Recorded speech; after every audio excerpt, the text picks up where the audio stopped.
So what's the other one? Is it called The Myth of Normal? Yeah, that one's called The Myth of Normal by Gabor Mate. I think for anybody who wants to understand emotional or physical trauma, mental illness, addiction, and they want to understand the roots in such a holistic, comprehensive way, this book is fascinating. But in like a tiny nutshell, this book, The Myth of Normal, like we see the society as normal. And kind of like you can throw a frog into a pan of water and turn the heat on, and you're going to kill the frog because it just adapts and slowly acclimates and normalizes to the temperatures until it just dies. Here we have a society where things just get passed off as like normal. It's normal for like the noise of a city, right? So, I mean, it talks about how actually this corporate world that runs the world essentially, right? It's like a corptocracy.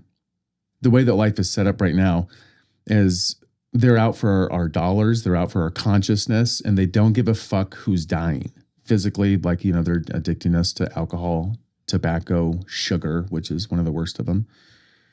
And so this book goes deeply into how society is set up to traumatize. The book also goes into like how children are affected in utero, like from conception, like the emotional imprints that happen, because it affects the genetic material of the egg and the sperm. You know, they're saying things like when a woman is pregnant, if they're in like stressful conditions, especially constant stressful conditions like mom was, what that does to the child, what can happen to the child is like I'll just say for myself, it sets an in utero child up to not be able to handle stressful situations throughout their life. And we can have higher levels of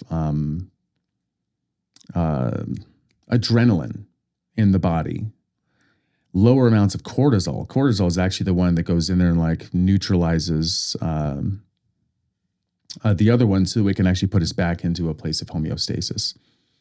He goes into detail about how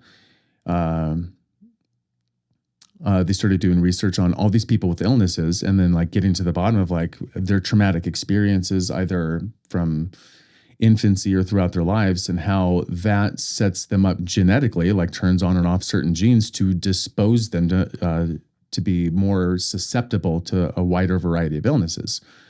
You know, and they go and they research people who haven't experienced a lot of these traumas and they don't have the same markers for a lot of these illnesses.